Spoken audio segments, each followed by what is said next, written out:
The 2021 Formula 1 season has featured a lot of major headlines.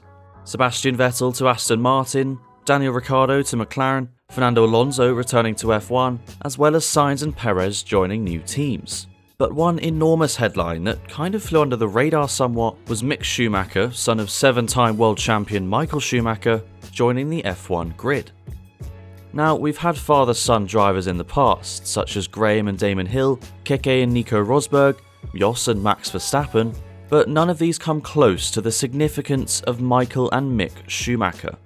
To put it simply, Michael Schumacher is arguably the greatest driver in the sport ever, and so as you can imagine, there's been a lot of expectation that Mick will also go on to achieve great things in Formula 1. But I want to go past all the speculation and analyse whether he is actually world champion material or if it's just wishful thinking. Well, as he's not even had a full season in Formula 1 yet, we really need to look back at his junior career to get a good idea about the kind of driver that Mick Schumacher is. Well, he was born on the 22nd of March 1999, but it was 9 years later in 2008 that his motorsport career began in karts. To avoid attention, he raced under the name Mick Betch, which was his mother's maiden name. And well, throughout his karting career, he never finished lower than third in 5 years of competitive racing, having competed across 9 championships.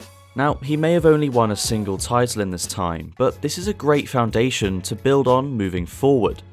And so in 2016, at the age of 17, he moved into his first single-seater championship, ADAC Formula 4.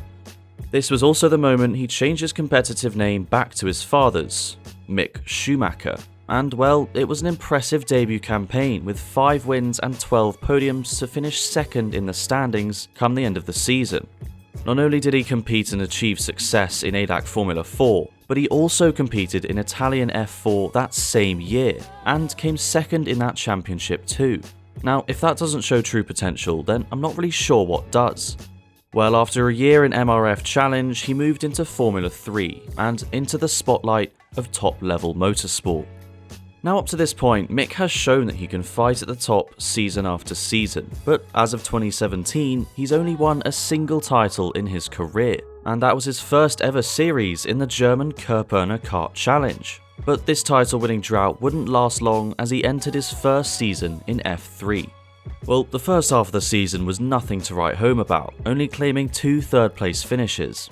But starting in Spa, he would have an incredible run of form, winning 8 of the last 16 races and finishing on the podium 12 times. Well, this was enough to be crowned 2018 F3 champion, a whole 57 points ahead of Dan Ticktum. And so naturally, onto Formula 2. Now here is where everyone began to take notice of Mick, because as we know, Formula 2 is the final stepping stone to Formula 1. And well, in his first season he showed glimpses of skill such as his win in Hungary, but generally it was a disappointing year, finishing 12th in the standings. But 2020 turned out to be Mick's year. In a season overshadowed by coronavirus, Schumacher excelled, putting in consistent performances which saw him finish on the podium 10 times. And this consistency eventually saw him crowned champion at the final race of the season, joining the likes of Lewis Hamilton, Charles Leclerc and George Russell. So that's his junior career in a nutshell, and if I was to analyse based on this, if he has what it takes to be champion, well, I'd say the potential is definitely there. Yes, it's not a junior career to the same calibre of Lando Norris or George Russell, but what impressed me most was his consistency last season in Formula 2. And after all, consistency is the most important thing if you want to win a world championship. So after wrapping up the F2 title, Mick got the call up to Formula 1, driving for the Haas F1 team. Now, as some of you may have been aware at the time, it was heavily rumoured that he would join Kimi Räikkönen and Alfa Romeo. But after they decided to keep Antonio Giovinazzi for another year, he had to settle for the struggling Haas team.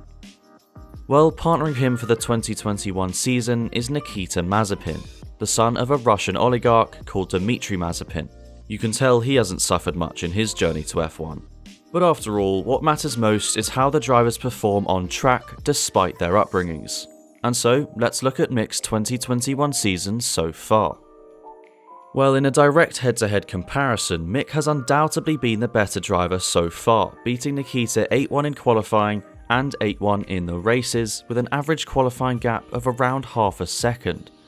So to put it simply, Mick is definitely the better of the two at this stage of the season. And you would expect him to, seeing as in the 2020 F2 season, Mick was crowned champion while Nikita finished 5th. But what has really disappointed me regarding Mick is his error rate. Crashes in Monaco, Imola and France have shown that he is not comfortable in the car. But based on how many crashes or spins Mazepin has had as well, it's possibly the car's fault rather than the driver. But even if it is the driver's fault, Mick is in his first ever Formula 1 season, and so we should really cut him some slack.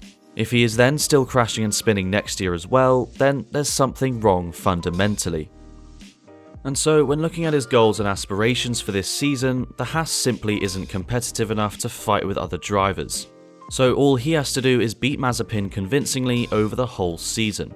But while he has got the better of the Russian so far this season, it's hard to deny that Mazepin is slowly catching up, with qualifying gaps being around 1/10 of a second at some of the recent races. But obviously, I can't foresee what will happen. As always, time will tell. But this video is about whether Mick can be an F1 world champion, and just like I said in my Pierre Gasly video, to be a champion obviously you need skill behind the wheel, but you also need the right team to build a championship winning car. And when it comes to Mick, here is where it gets a bit tricky. Because it's only his first season in the sport, it's very difficult to predict where he'll be in 5 years or so. But what I will say is if Mick shows any signs of greatness, he'll be straight in that Ferrari seat alongside Leclerc or Sainz, depending on how they perform. It's simply a no-brainer for Ferrari. The media attention and press from a move like that would be extremely lucrative. But thinking about what his route to Ferrari would be, that's not such a no-brainer. Firstly, I'm sure he will remain with the Ferrari Academy and not break off and join a team like Alpine or Aston Martin. So in that case, I reckon he will stay at Haas basically until Kimi Raikkonen retires, then take that seat at Alfa Romeo. Now, while the Alfa Romeo isn't the best team to go to, it will certainly be a very crucial development for him as a driver, and I think it will prepare him well for a possible Ferrari call-up. But if I was to be completely honest, unlike Pierre Gasly, Mick's issue isn't so much struggling to get into a good team. He has the necessary reputation thanks to his dad that will mean a team will benefit massively from the media attention.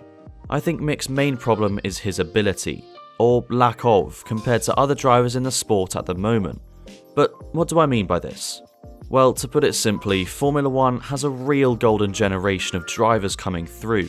Talents such as Charles Leclerc, George Russell, Max Verstappen, Lando Norris, Pierre Gasly, and possibly Carlos Sainz are all incredible drivers that are all similar ages. And so with Mick coming in a few years later, these guys will make it really hard for him to achieve any real success. Much like drivers such as Romain Grosjean after the golden generation of Hamilton and Vettel. And so if I was to be completely honest about whether Mick Schumacher can be a Formula 1 world champion, I'd have to say probably not. Despite his reasonably impressive junior career and his dominant start at Haas this season, I don't think he has what it takes to be a world champion, simply due to the high level of competition in the sport at the moment. But I do think he could absolutely get some podiums and race wins. But with that being said, there's no reason he won't develop really well over the next few years in F1 and become a brilliant all-round driver. I guess as always, time will tell, but by making this video I just wanted people to be somewhat realistic regarding his future. His dad may be a 7-time world champion, but that doesn't mean we should expect him to achieve the same. And what worries me more than anything is the possibility that all this pressure and expectation on Mick will cause him to crumble. But seeing Mick this season so far, I think he has what it takes to put pressure aside and focus on being the best driver he can be. Thanks for watching. Let me know in the comments section below if you think Mick has what it takes to be a champion, and as always, make sure to like, subscribe, and smash that notification bell to be reminded of any new videos.